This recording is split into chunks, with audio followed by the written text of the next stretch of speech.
وہ فورس کریں گے پرویز الہی کو تو پرویز الہی اپنی اکثریت شو نہیں کر سکیں گے اور یوں پنجاب کی گورنمنٹ جو ہے وہ فال کر جائے گی. اور یہی وجہ ہے کہ عمران خان صاحب اگر کہہ رہے ہیں پرویز الہی صاحب کو کہ آپ جو ہے اسمبلی ڈسمس کر دیں اور آپ ایک کیئر ٹیکر سی ایم بن جائیں, تو یہ اس کا ایک بیک گراؤنڈ اور وجہ ہو سکتی ہے. لیکن پھر ایک بہت ہی مستند سورس جو ہیں انہوں نے مجھ سے یہ کہا کہ اگلے 48 گھنٹے تک تو کم از کم, بیکاز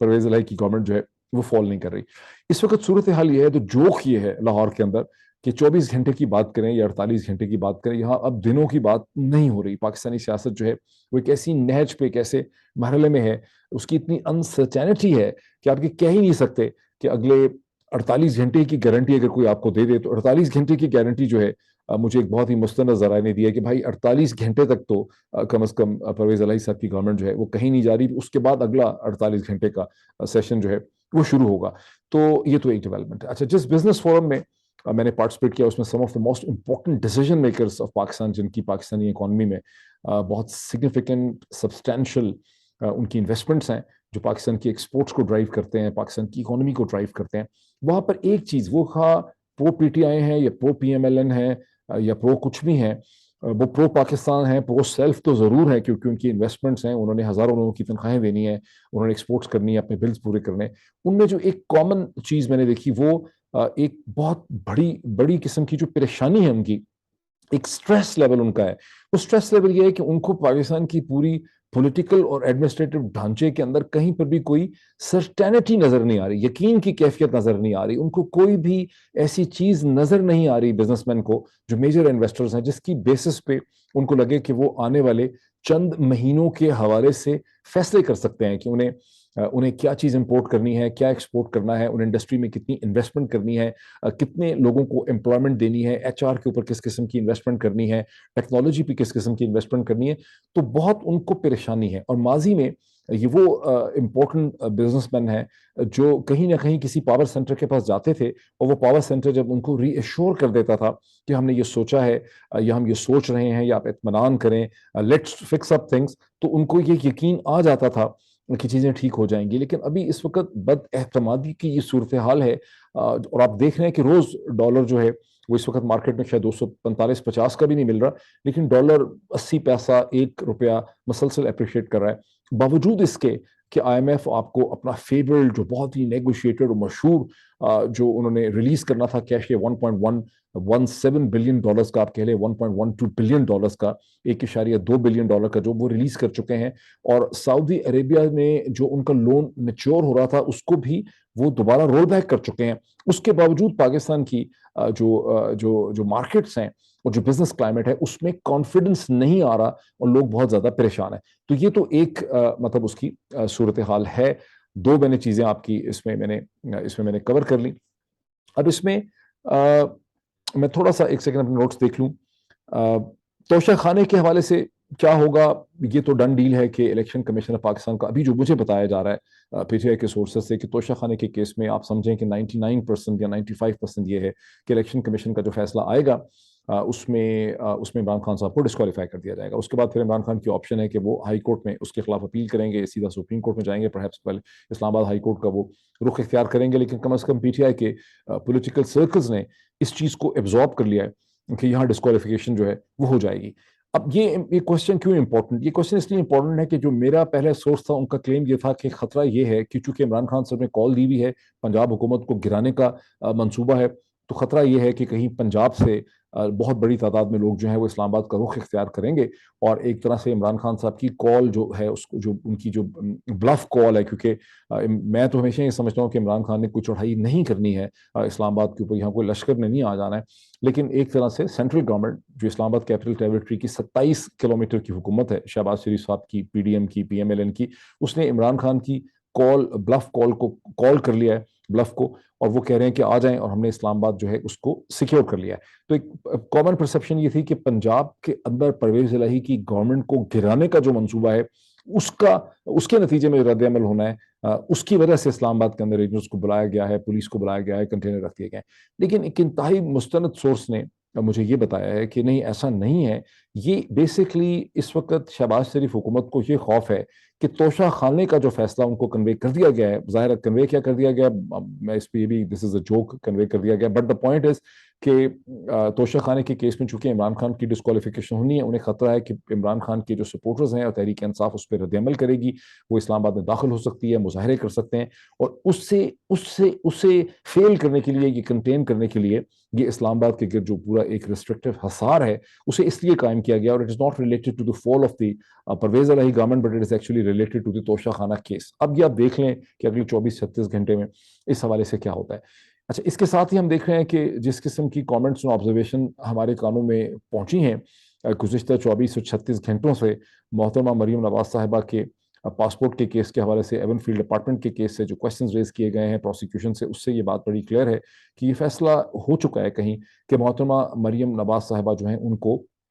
امیڈیٹلی ریلیف دینی ہے۔ اچھا، ریلیف ان کو مل جائے گی، اس کے بعد وہ کیا کریں گی؟ کیا وہ پاکستان میں ٹھہر کے ایک پولیٹیکل کیمپین رن کریں گی اس سٹیج پہ، یا وہ بھی جا کے لندن میں اپنے والد صاحب کے پاس جا کے ٹھہریں گی کچھ ہفتوں یا کچھ مہینوں کے لیے، اور ایک طرح کی ریہیبلیٹیشن ان کی وہاں پہ ہوگی؟ اب یاد رہے کہ 2019 کا جو پلان تھا اکتوبر کا، وہ یہ تھا کہ نواز شریف اور محترمہ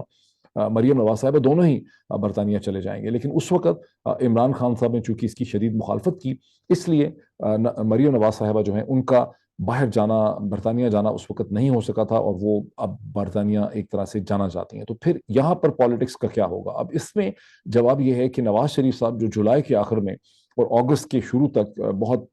کانفیڈنٹ تھے، جب میاں جاوید لطیف صاحب مسلسل یہ کہتے پائے گئے اور لوگوں نے بھی کہا کہ نواز شریف صاحب جو ہیں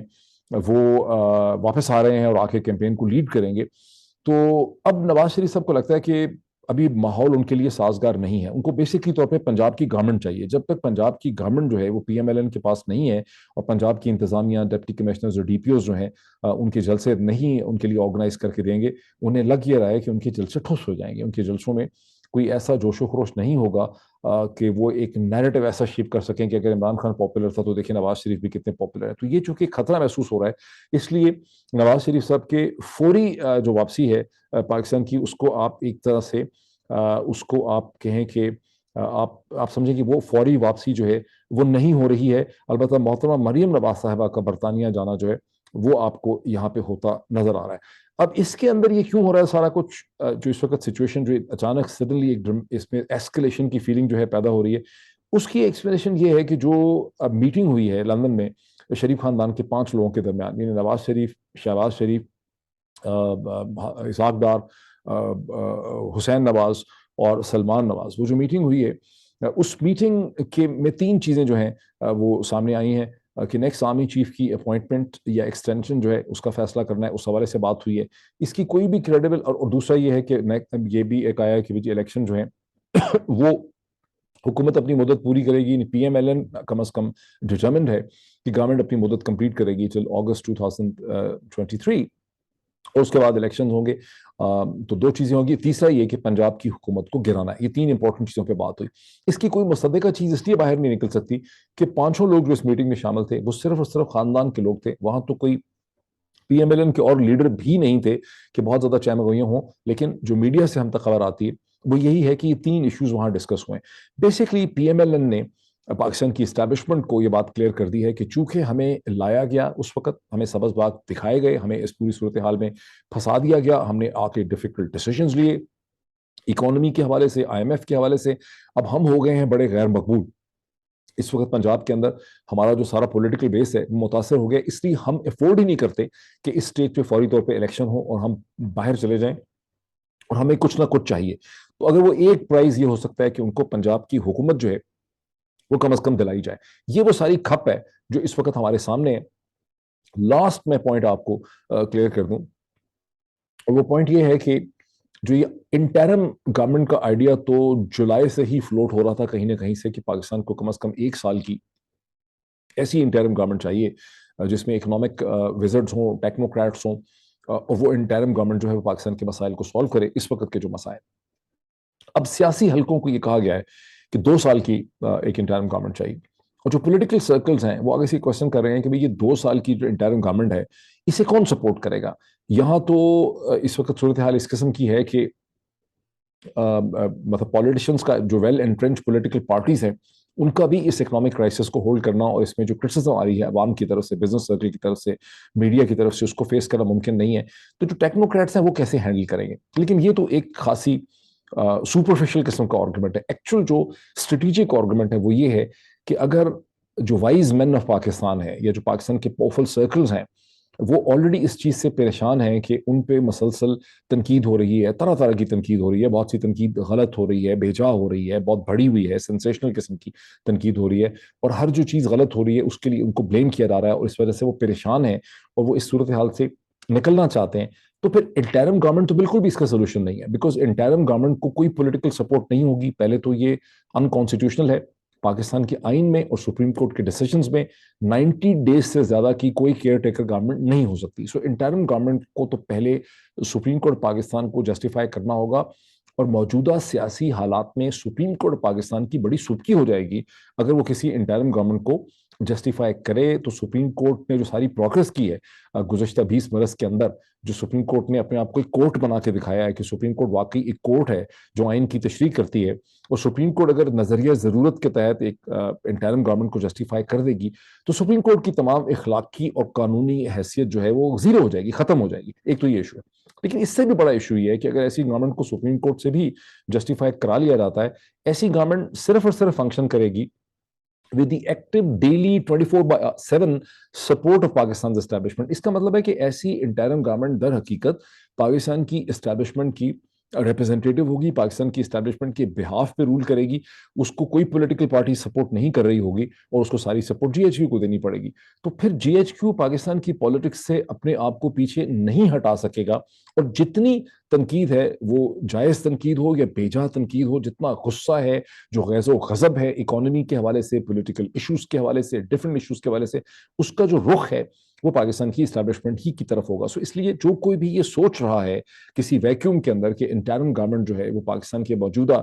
مسائل کا حل ہے, یہ کوئی سولوشن آفر کرتی ہے, وہ پوری صورتحال کو ٹھیک طرح سے سمجھ نہیں پا رہا. اس وقت کی جو صورتحال ہے وہ ڈیمانڈ کرتی ہے کہ پاکستان کے اندر فری, فیئر, ٹرانسپیرنٹ الیکشن ہو. اور وہ الیکشن کب ہوتے ہیں؟ وہ الیکشن مارچ میں ہوں یا فروری میں ہوں یا جنوری میں ہوں, اس کا اعلان جو ہے, اس کا لاہ عمل جو ہے وہ طے ہو جانا چاہیے, اس کا اعلان ہو جانا چاہیے, تاکہ جو اس وقت فریڈ اور سٹرینڈ نروز ہیں, اور خاص کر کے بزنس کمیونٹی کی نروز ہیں, شہریوں کی نروز ہیں, پولیٹیکل سرکل کی نروز ہیں, میڈیا کی نروز ہیں, جو اسپیکولیشنز ہو رہی ہیں کہ کیا ہوگا, یہ ہو جائے گا, وہ ہو جائے گا, اسے ایک سٹیبلٹی مل سکے.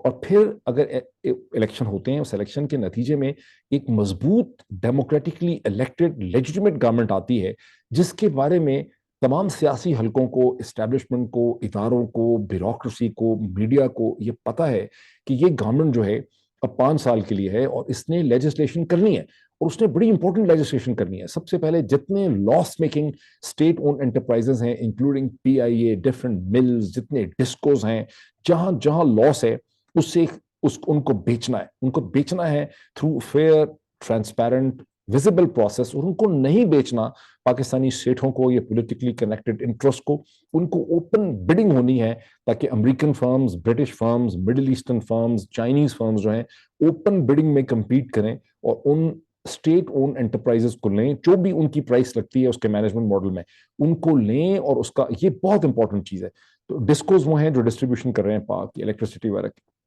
یہ تو ایک بیسک امپورٹنٹ سٹیپ ہے بلیڈنگ کو روکنے کے لیے. اس کے علاوہ بہت سی قانون سازی کرنی پڑے گی نیشنل اسمبلی کے لیول میں, سینٹ کے لیول میں. اس لیے ایک مضبوط گورنمنٹ ہوگی, وہ مشکل ترین فیصلے کرے گی, تو پاکستانی اکانومی جو ہے اس کا کوئی مستقبل ڈیسائیڈ ہو سکے گا. انٹرم گورنمنٹ جو ہے وہ کسی قسم کا سولوشن جو ہے پاکستان کو اس وقت آفر نہیں کرتی. پر یہ وہ ساری ڈیولپمنٹس ہیں جو اس وقت گردش کر رہی ہیں. آئی ہوپ کہ I making some sense to you. باقی آپ دیکھتے ہیں جیسے جیسے ڈیولپمنٹ ایوالو ہوتی ہیں پھر اس پہ بات کرتے ہیں. Thank you.